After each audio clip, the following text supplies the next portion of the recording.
Hi friends, welcome to voice of the people. ఇవాళ పిల్లల రోజు. చిల్డ్రన్స్ డే సందర్భంగా నిత్యం పిల్లల మధ్య తిరుగుతూ, పిల్లల కోసం ఆలోచిస్తూ, పిల్లల సృజనాత్మకతను వెలికితీసే ప్రయత్నం చేసే పిల్లల ప్రేమికులు కె శాంతారావు గారి ఆలోచనల్ని మీతో కూడా పంచుకుంటే బాగుంటుంది అనే ఆలోచనతో ఈ ఆడియో చేస్తున్నాను. నవతెలంగాణ కోసం చిల్డ్రన్స్ డే సందర్భంగా రాసినటువంటి అభిప్రాయాలివి. ప్రపంచంలో అత్యధిక జనాభా కలిగిన దేశం మన భారత్. 140 కోట్లకు పైగా ఉన్న మన దేశంలో 30 సంవత్సరాలలోపు ఉన్నవాళ్లు 60% మంది.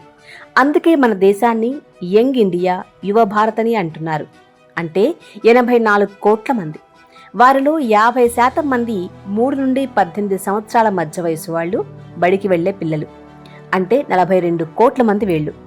అంగన్వాడీ, బాల్వాడీ, నర్సరీ, పాఠశాల, జూనియర్ కళాశాలల్లో వారికి సరైన విద్యాబుద్ధులు నేర్పించాలి. కానీ అందుకు అనుగుణమైన మౌలిక విద్యా వసతి సదుపాయాలు, భవనాలు, తరగతి గదులు, ఆట స్థలాలు, హాస్టళ్లు, గ్రంథాలయాలు, ప్రయోగశాలలు మొదలైనవి తగినంతగా లేకుండా పోయాయి.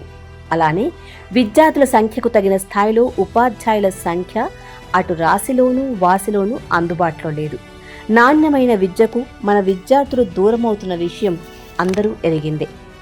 ఇంటికన్నా బడి పదిలం నుండి సర్కారు బడి కన్నా కార్పొరేట్ బడే పదిలం, అందుకోలేని వారికి బడి బయటే పదిలం అనే విధంగా పరిస్థితులు దిగజారుతున్నాయి.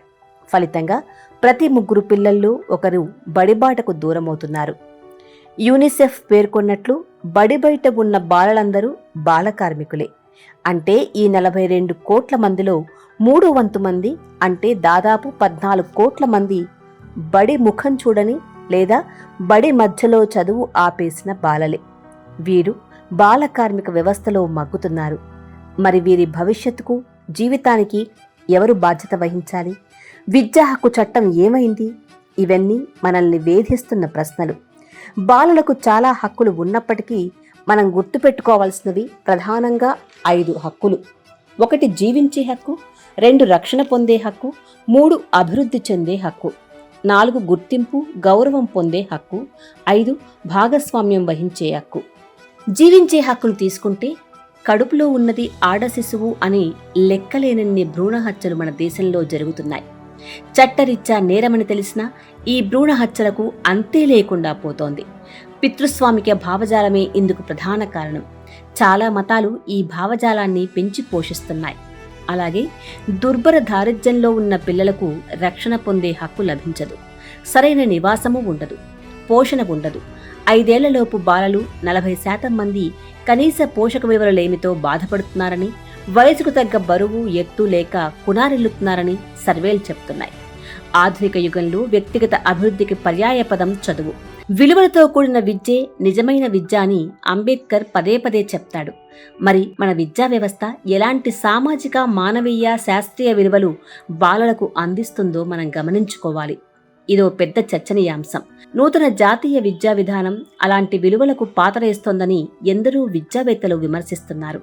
విద్యార్థి సంఘాలు ఉద్యమిస్తున్నాయి కూడా. మన దేశంలో కుల, మత, ప్రాంత, భాష, లింగ వివక్ష పెద్ద ఎత్తున కొనసాగుతోంది. చదువుకు ఎల్లలు లేవని, బాలలందరూ సమానమేనన్న సత్యాన్ని చాలామంది జీర్ణించుకోలేకపోతున్నారు. కనుకనే ఆ వివక్ష కల్మషం లేని పసిపిల్లల్లో పొడచూపుతున్నది.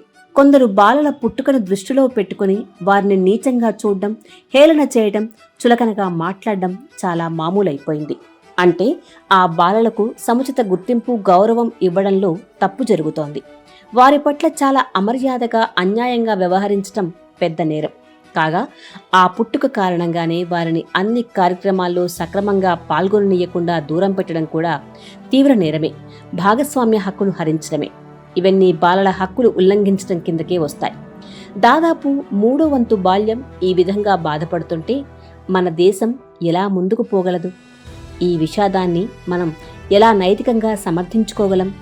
పైగా ప్రపంచీకరణ, ప్రైవేటీకరణ, సరళీకరణ విధానాలు అమానవీయంగా అమలవుతున్న ఈ దశలో కార్పొరేట్ దోపిడీ సంస్కృతి అన్ని రంగాలను కబలించేందుకు అనకొండలా తయారైంది.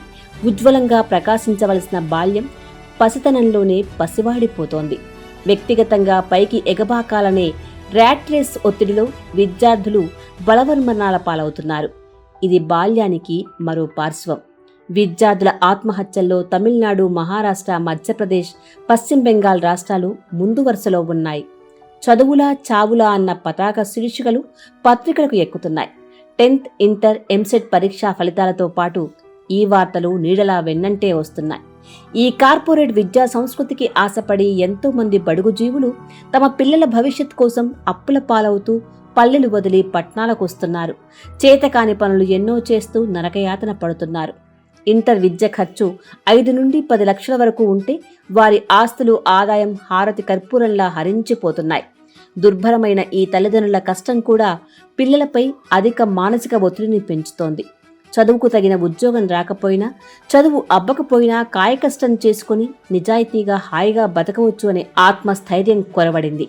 పులి మీద పుట్రలా ఇప్పుడు బాల్యంపై డ్రగ్ పంజా కూడా విప్పింది. ఈ యంగ్ ఇండియాను డ్రగ్ ఇండియాగా మార్చేందుకు కార్పొరేట్ శక్తులు కుట్రపూరితంగా వ్యవహరిస్తున్నట్లు విశ్లేషకులు భావిస్తున్నారు. 20 ఏళ్ల క్రితం 2 లక్షల మంది డ్రగ్ వాడకందారులుంటే ఇప్పుడు ఆ సంఖ్య 10 కోట్లకు చేరినట్లు చెబుతున్నారు. ఈ డ్రగ్స్ ఇప్పుడు విశ్వవిద్యాలయాలు, కళాశాలలో దాటుకుని పాఠశాలలకు చాక్లెట్స్ రూపంలో చేరడం పెను విషాదం. అలాగే సెల్ ఫోన్ వాడకం విశృంఖలత్వంలో ఆన్లైన్ బెట్టింగులు, బ్లూ వేల్స్ వంటి ప్రమాదకర వీడియో గేమ్స్, హద్దు అదుపు లేని ఫోర్న్ కల్చర్కు బానిసలవుతున్నారు. తెలిసి తెలియని వయసులో ఈ ప్రమాదకర విషపు సాలెగూడులో బాల్యం చిక్కుకుంటోంది. లైంగిక విశృంఖలతలతో నేరాలకు, ట్రాఫికింగ్కు బాల్యం బలైపోతోంది. వీటన్నింటి పట్ల కేంద్ర రాష్ట్ర ప్రభుత్వాలు ఉదాసీనంగా వ్యవహరించడం క్షమించరానిది. మత్తు, మాదక ద్రవ్యాలను, పోర్న్ కల్చర్ను భేషరతుగా అరికట్టాల్సిన నేతలు కొందరు బాహాటంగానే ఈ దుశ్చర్యకు ఒడిగట్టడం, దందాలు నిర్వహించడం, అక్రమ రవాణా మాఫియాగా వ్యవహరించడం కూడా మనం గమనిస్తున్నాం.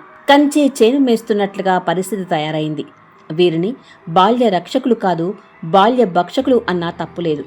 ఈ నేపథ్యంలో బాల్యాన్ని పరిరక్షించేందుకు కేవలం ప్రభుత్వాలపైనే ఆధారపడక ఎక్కడికక్కడ పౌర సమాజం మేలుకొని ఉద్యమంలా కదలాలి.